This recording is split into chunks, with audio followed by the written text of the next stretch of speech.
Well,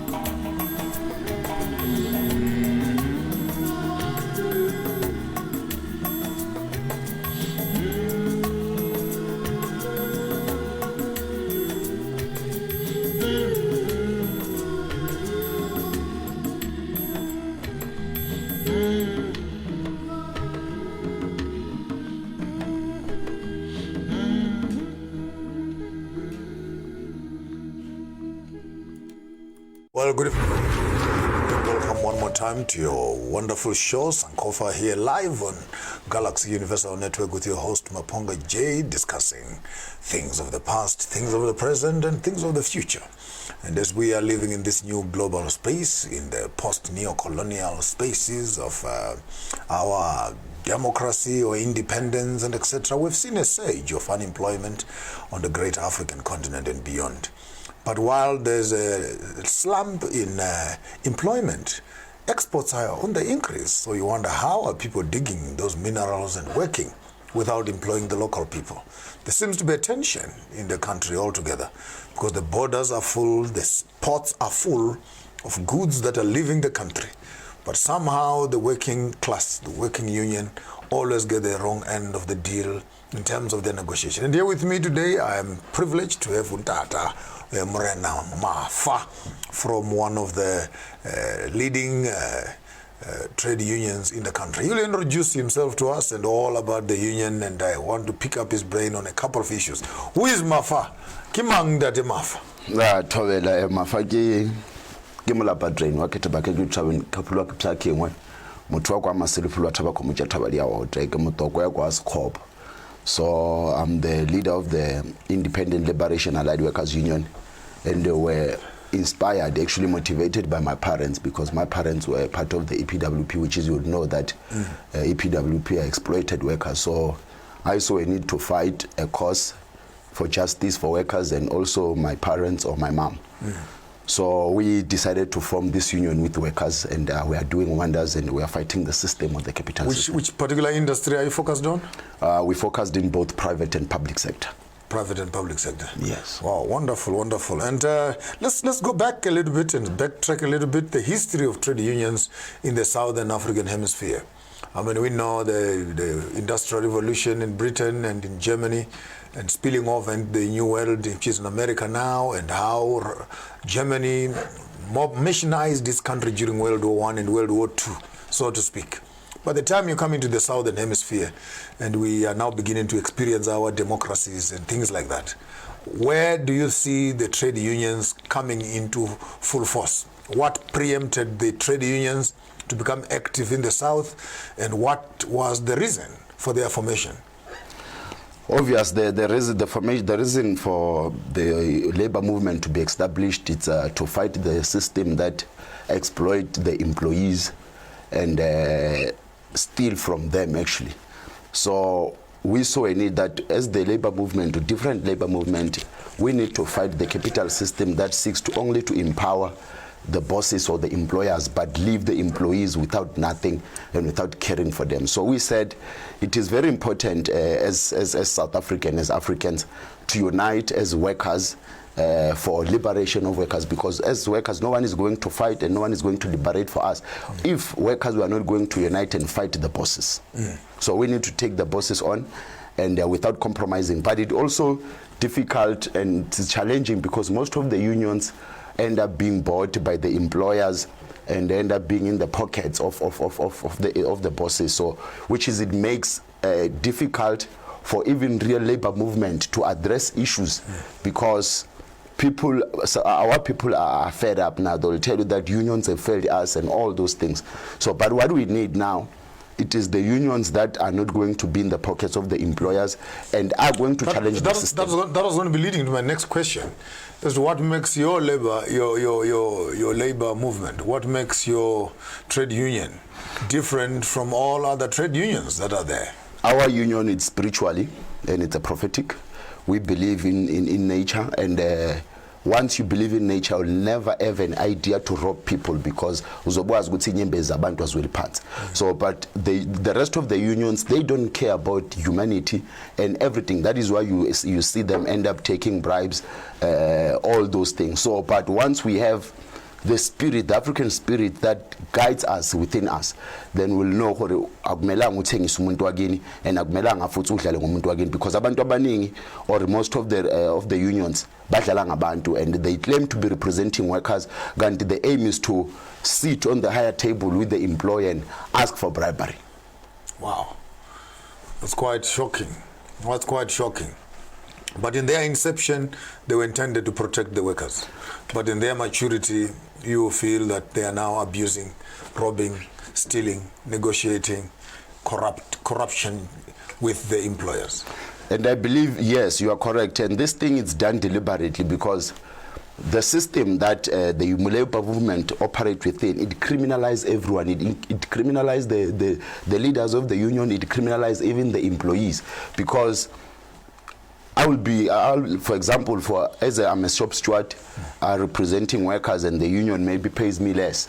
So, and the deal or the grievances or challenges that workers are facing in that department, or whether it's a public or private, you'll find the employer owes workers a lot of millions, but the companies decide to bribe the shop stewards and the leaders of the movement so that inkinga zabantu bakithi zingazwakali nezingasolveki. So we need to come back to our spirituality and understand who we are. We're not just ordinary people. Siyabantu who live in spirit and who should know and understand the nature, because umuntu umoya wakho uyakhuluma.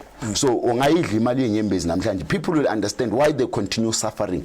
Kanti imali yenyembezi abazidlile bathengisa abantu. So we need a union that is connected to their workers and also understand that workers are also engine of the company. There is no profit without workers. So akunala i-companies oyakhona izophumelela yenze profit without umsebenzi, and umlungu or that boss is not the one that generate profit or make profit. It is the same employers, employees that are exploited and earn peanuts.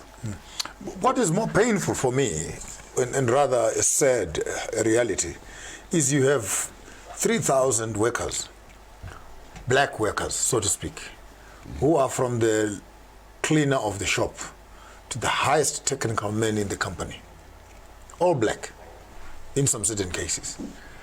But when will the unions and the black bourgeoisie begin to invest in industry? Because it looks like the black force works better under supervision of a white skin than they work under a black skin. And if a black skin is good for supervision, why is that black people who have not found legitimate, genuine black businesses that are investing, particularly in the trade union space? Most of them are millionaires now. True or false? True. So if they are millionaires, why would they not open up industries and show us how it must be done? As I said, that the system criminalizes us. You will find employer not being empowered or developed within that sector.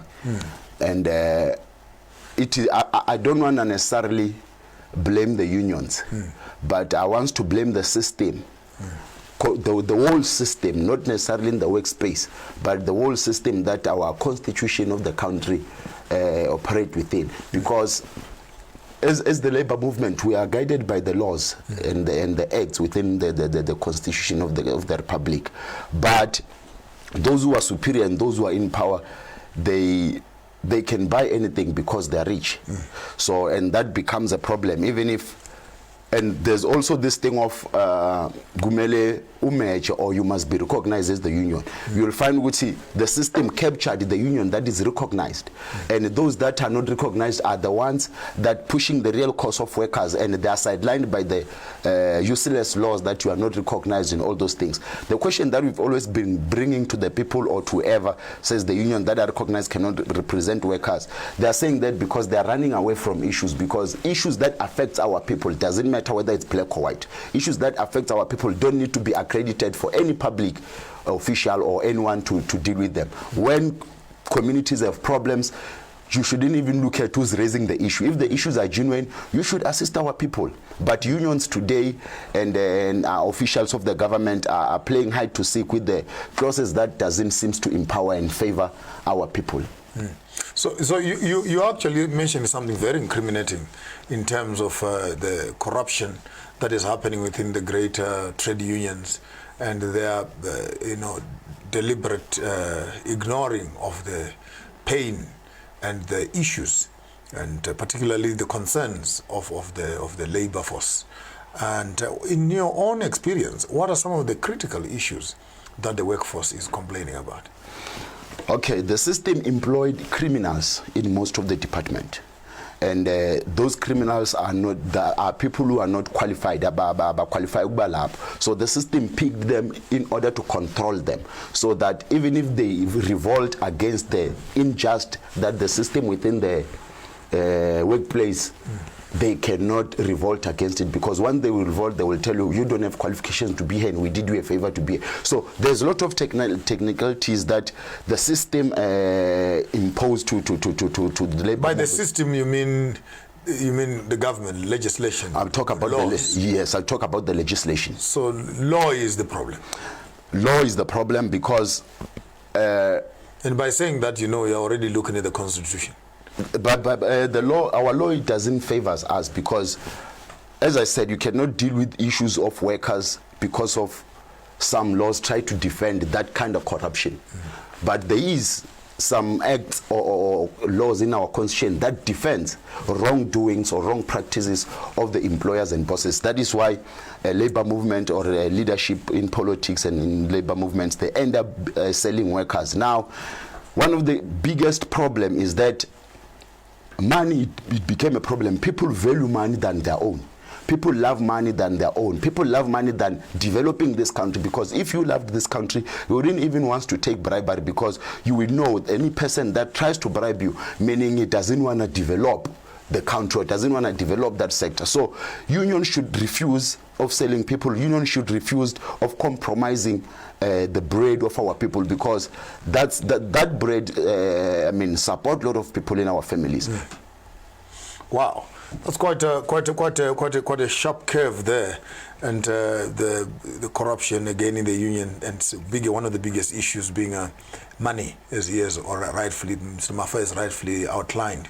Labor conditions within the South African space? Well, our government, including with the private sector, they don't listen if you don't go to the street.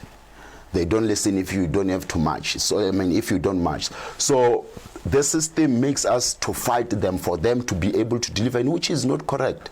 So you cannot wait for people to attack you or fight you or challenge you for you to be able to deliver the service. So we have been compromised. Challenges haven't changed. There is nothing changed during apartheid, and now the working condition of our South Africans or of our people still remain the same. They're still exploited. There's still no proper benefit. They still don't get fair salaries that can take and empower, improve their lifestyles. So instead, it is them there on top who continue. The disparities of salaries between black and white, how rife is that? It's never changed. I would say if there's a white doctor and a black doctor, there's a white teacher and a black teacher, they are not getting the same salaries, even though they do the same teaching. They might be teaching maths, all of them. So, but you can go to restaurants, so which is that also proves that our system, our government is neglected the majority of this country and doesn't seem to care. They saying they're going to create jobs, but we know those jobs are going to exploit, are going to rob, are going to kill our people, and they're not going to benefit anything. We went to school to become better. People went to school to become something better, greater visions. But today you'll find people because Aksenam Sebe is a desperate condition, let me put it in that way. The system created a desperate condition for people to accept anything, even if it's 500 a month, because umuntu uqede 2 years angana salary angana 10 rand, makuthiwa nayi 5 rand sewuzoyithatha ngoba the government, you are vulnerable and you are put on the desperate condition. So the system creates desperate condition for anyone to be able to allow or accept to work with them. To be exploited. When you come back after the break, I think let's do the politics of the trade unions and how best we can begin to navigate on our greater democratic spaces here on the African continent on your programs. Kofayo live with Maponga J here from Johannesburg Galaxy Universal Studios. Don't go away. We'll be back right after the break.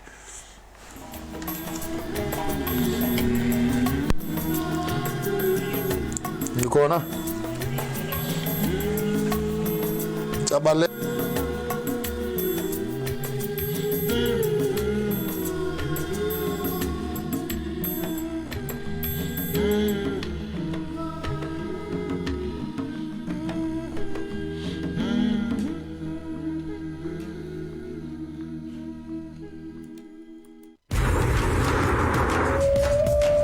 massive moves. The space race has already started.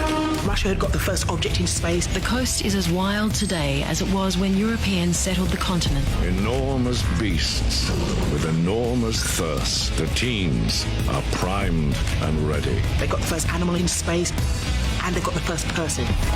Time to see what the boys can do. Make massive moves with Starsat. Make massive moves. How can you say that? That is what it is. Your mother eloped with someone else. I just think this is such a genius idea. I think it's amazing. I can be happy. It's inside you. It's inside of all of us. It's about cooking smart that are nutritious and delicious. President Trump acknowledging the coronavirus death toll could be significantly higher. You don't want to do this. There is nothing you can take. Surviving roommates scared. The heavyweights arrive. Inside finds Petulia, blocked by Jane. This is the will of God.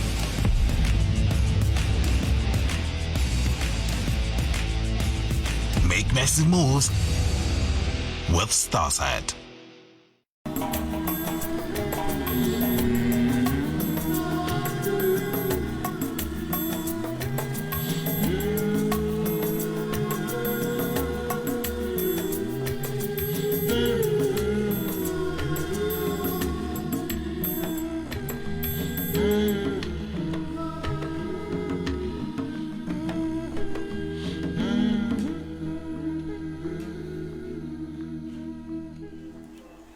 Welcome back again to your wonderful show here on Sankofa Live with Maponga J. It's our time again to be learning from each other. It's my chance to take you through this small little stick here. Okay. At the bottom here, how to build a colonial system. How to build a colonial system. And I will use this as a library. So at the bottom here, you have business.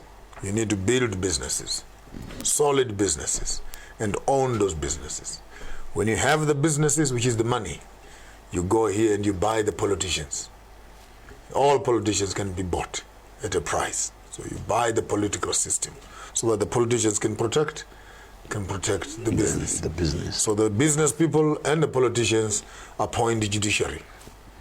Judiciary runs the law, which protects the politicians, which protects the businesses. So the people are at the bottom there. And when you have the business and you have the politics and you appoint or you buy your judiciary system, then the judiciary, above the judiciary system, you have media and propaganda. What is it that you want to tell the people? So TV, radio, and media, and education filters into the quality of jurisdiction that you have, into the quality of politicians that you have, the quality of businesses that you have. Now, if this is how colonialism was structured, from business to politics, to governance, to propaganda, you come back again. How do you think we can begin to destroy and change this system?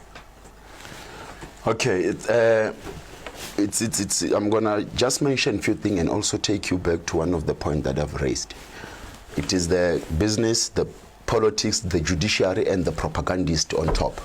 And all in all, they work together to cover their corruption or their bad doing or their evil doing. I'm anti-politics. And politics it's are there to delay the progress of our people in the continent of Africa. The only thing we need to do is to look at humanity instead of looking the regalias of different political organizations, because once I look at you as a member of a certain organization, when there's opportunities, I won't give it to you, and that's where division starts. And the capital, the monopoly, the business people have realized that once we control the politicians, the responsibility of politicians is to control the masses.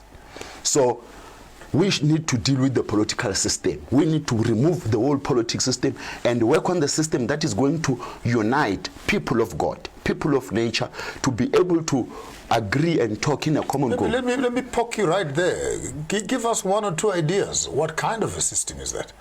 The kind of system is that we put our people first. We put the interest of our country or continent first.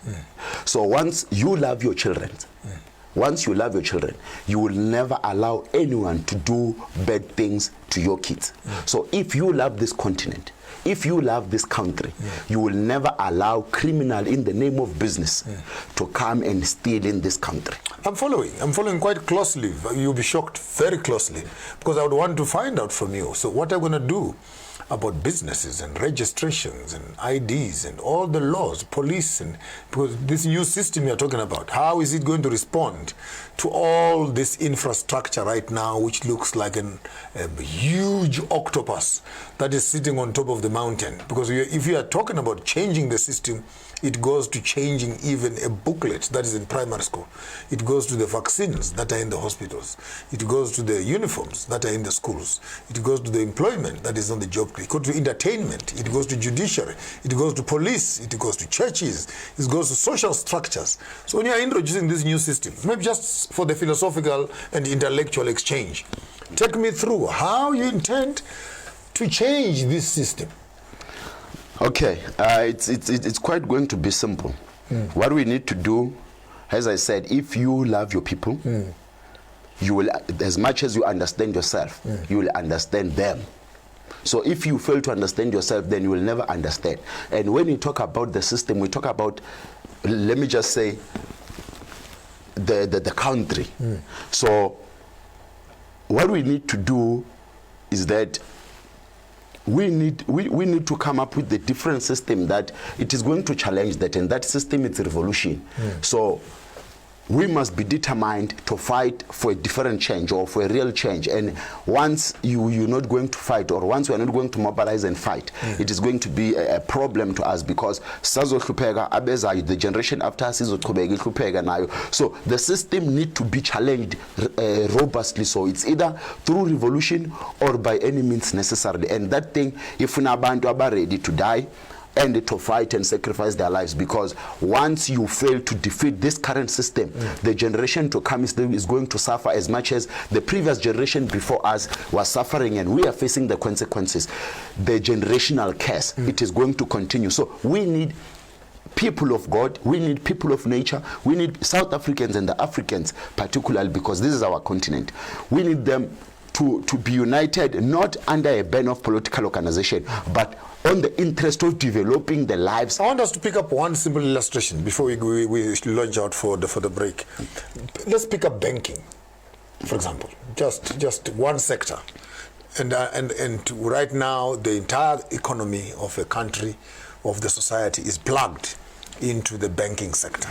We are all getting paid through the banks. We are all buying things through the banks, houses, food. The bank has become a central part. You see, banks are the most criminals in the world, because they charge us for banking, for putting our money, depositing our money, withdrawing, and they also pay those tellers less. They exploit, and banks are one of the institutions that exploit our people and make billions of billions. But because they are the ones who control money, that paper called money, they are able to control the politicians, and politicians are able to influence the judiciary. So once we change the system, we'll also be able to change the banking industry to favor the interest of the people. Because why I'm saying that, I mean, when I did some research in the parts of America and Louisiana, there's something they call credit unions and credit banks, so to speak, or credit unions, where like employees of an organization can agree to take their money instead of putting it in the mainstream banks. They create these new community-driven banks, which they use actually very successfully in America for buying houses and cleaning up your credit issues before you can go to mainstream banks. But credit banks actually go with unions, so to speak.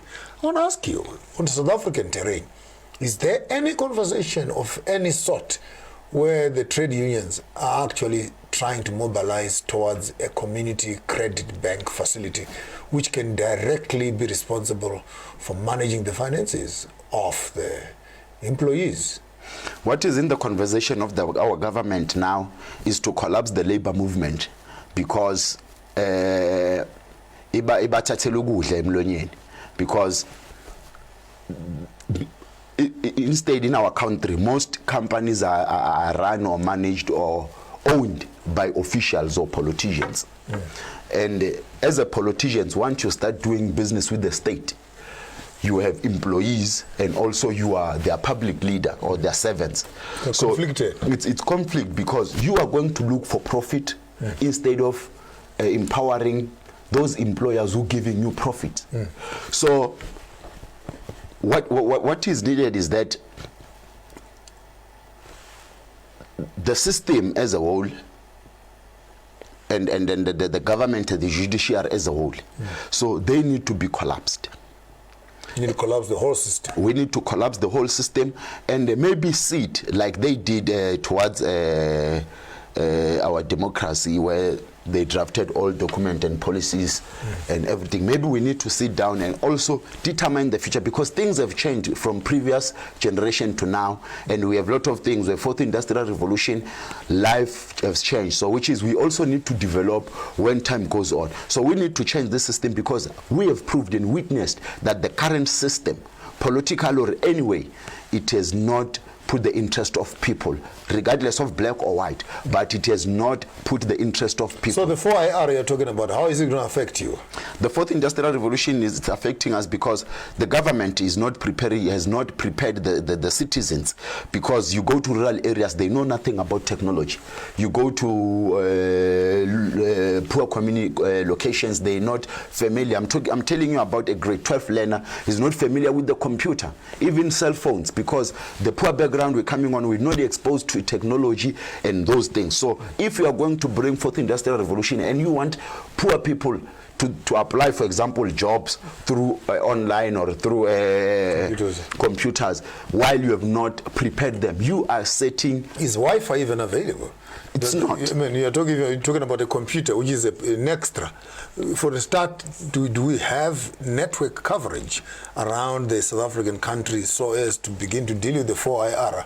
And maybe while you're on that, I might want to poke your fancy also and hear what you have to say about the 5G and 4G and 6G and 7G and all these Gs, if you know anything about them. Because while we are talking about 4IR, the real question for me as a thinker is 5IR, and the real question is 6IR. But the ultimate question is the 7IR. Because if the 7IR is the ultimate of where we are going, and right now we've just come out with the third 3G, we came into the 4G, and there's a big battle now between 4G and 5G. But we need to start thinking about the other 3Gs on top, up to 7, so that we can begin to accumulate enough machinery, labor force, that can respond for another 2, 3, 4 revolutions ahead of us. So are we being reactive, or are we actually being proactive? Have we thought through as labor unions as to what will life look like in the 5G, in the 6G, and in the 7th G, so that we can prepare people during the 4G to participate on the other Gs on top? I think the ordinary people are not aware of the future of the 5G, I mean of the 6G or 5G. But from 1G to 4G, it is just a generational life, like Maponga 1, Maponga 2, and you are the Maponga 3. So I wouldn't say the 5G has a bad impact to us. Instead, we need to adopt and educate our people to familiarize themselves. And I'm saying times change. And when times change, we need to adapt. When you come back after the break, I want to pick him very hard on that, because I think technically speaking, I think we need to pinch the trade unions here to put their money where their mouths are. If this is the reality of the future we are moving into, that industrial revolution is going to be changing, and these 4Gs and 5Gs are coming, we need you as labor unions to advise us correctly and tell us, what does 5G look like? What impact does it have on our communication strategies, on our network issues, on our health issues, on our environment? And we need you, because you are the ones who are responsible for the people, to give us a full feedback to the impact of the 5G. When you come back after the break, here live with Thapelo Mafa, taking us through some paces and conversations in the trade union space. Don't go away. We're back after the break.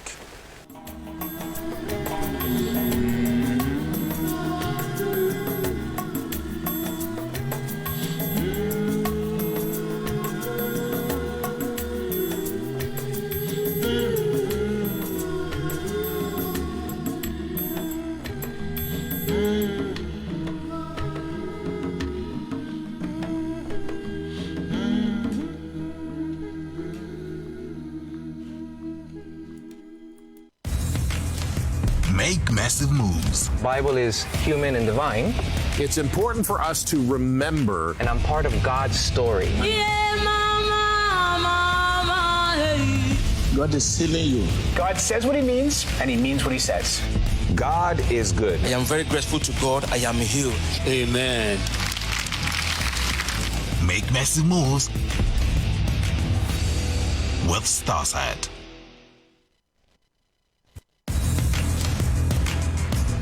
Make massive moves.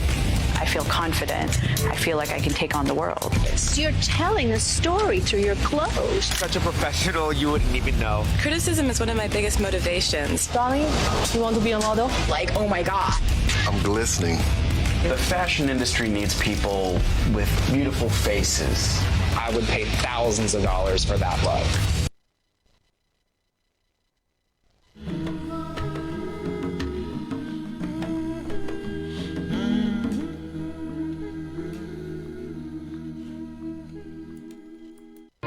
Tech Talk brought to you by Tamani Technologies and Systems. Tamani Technologies and Systems takes leadership in fourth industrial revolution. The whole world is facing a transformation. The revolution will be developed into the following stages: digitization, cyber security, Internet of Things, managed services, document management, and business applications. We provide business transformation and ICT solutions with presence in 13 African countries and 2 European countries. We are your leading partner in integrated platform providers, innovation leaders, standalone products, and innovation pace setters. Tamani Technologies and Systems, delivering value across continents. Well, welcome back again one more time here on your show, live Sankofa with Maponga J, with Thapelo Mafa from the labor union side. We're having a very heated conversation here in line of the workforce and the labor involvement. And just before the break, I wanted to push you a bit further and find out in your involvement in terms of revolutions, in terms of changes that are coming, particularly the 4th Industrial Revolution and the 5th Industrial Revolution, the 4G and the 5G. Are you well informed as the union as to what is coming? Have you done some preparation for your workers? Are your employees frank enough on the impact of the 4G and 5G development? And what is your understanding as the labor movement, particularly looking into the eyes of the 4th Industrial Revolution leading us to the 5th Industrial Revolution? Okay, and also let me first clarify that we are not, as the labor movement, we are not against a 4th Industrial Revolution. But what we're just against is that the government or the system is not preparing people. And I want to state that 4th Industrial Revolution, it's not all bad, and it has categories, because it didn't start yesterday, it didn't start last year. It has generations now, decades. So when, for example, we have cameras here, which is 4th Industrial, today we're no longer using telegrams, we're using cell phones, we're using emails and all those things. And I also understand your point when it says microwaves, which is part of 4th Industrial Revolution, causes cancer when you warm food. What we need to do is that we need to lighten our people, educate them about 4th Industrial Revolution, because this 4th Industrial Revolution also has opportunities. our system, our country is developing and times change, which is technology makes our lives simple. For us to communicate now, we need technology. For us to drive, it's technology. For us to use computers and all those things, 95% of our lives now depend on the technology. So, but the challenge and the reason sometimes we see as fourth industrial revolution as something bad, it is because our government is not educating us and is not making the information accessible for both suburb communities and rural communities, because now rural communities, people are going to say TNS rural people, we are siboni importance here fourth industrial revolution, because from primary to grade 12 a computer among university. So the government should prepare our people for fourth industrial revolution, because fourth industrial revolution now it comes with opportunities. So once government prepare people for this revolution or generation, our people particularly will see also opportunities within the fourth industrial revolution. It will benefit them personally, it will benefit our country, and it will benefit the interest of this country, and it will be developed. Let's push that thought. Now Uber knows our addresses and the food that we're eating. Cell phones, GPRS, they know where we are 24/7, plus our banking details. Facebook, they know all our friends. We're still now, we are looking at the whole ideology of human surveillance. Within the labor movement, how sensitive are you to the key critical security issues that are coming in terms of the labor space and the labor force? And how are those surveillances impacting your labor issues? For example, if you write something on Facebook right now, you can be disciplined for it. So you have social media this side, and you have labor issues this side. And this whole 4 IRAs, we are talking about it, and the amount of exposure it is giving the community in terms of their security. Have you had any conversation in that direction? Thank you, and I'm happy that you have asked that question. Last year we embarked on a struggle actually to shut down Uber and other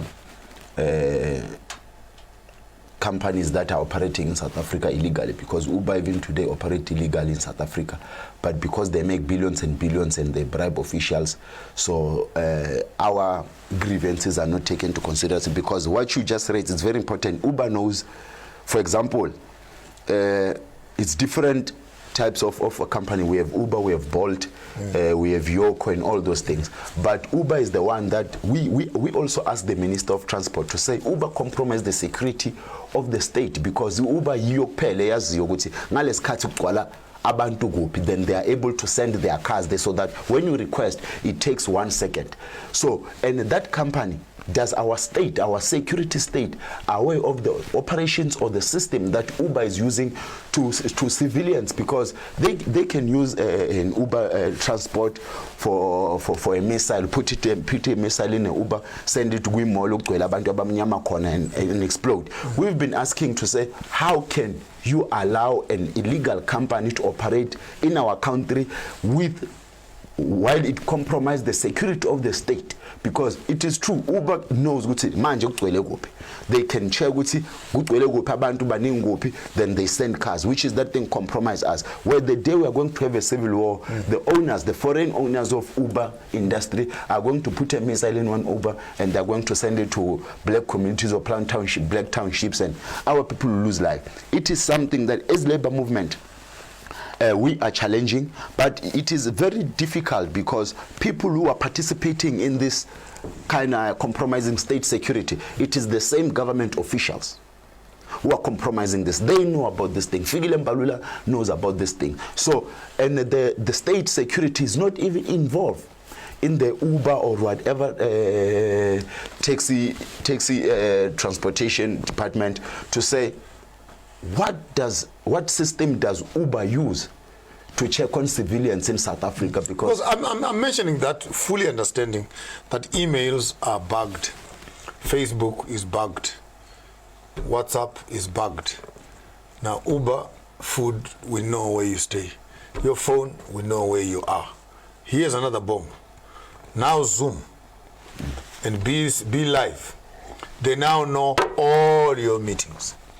They can supervise you. The issue is not how this business have actually come up overnight during the coronavirus, like Zoom, for example. The issue is not the convenience of Zoom. The question is, who owns Zoom? And who is monitoring the information that is flowing on that platform? And this, some of it is conferences of organizations.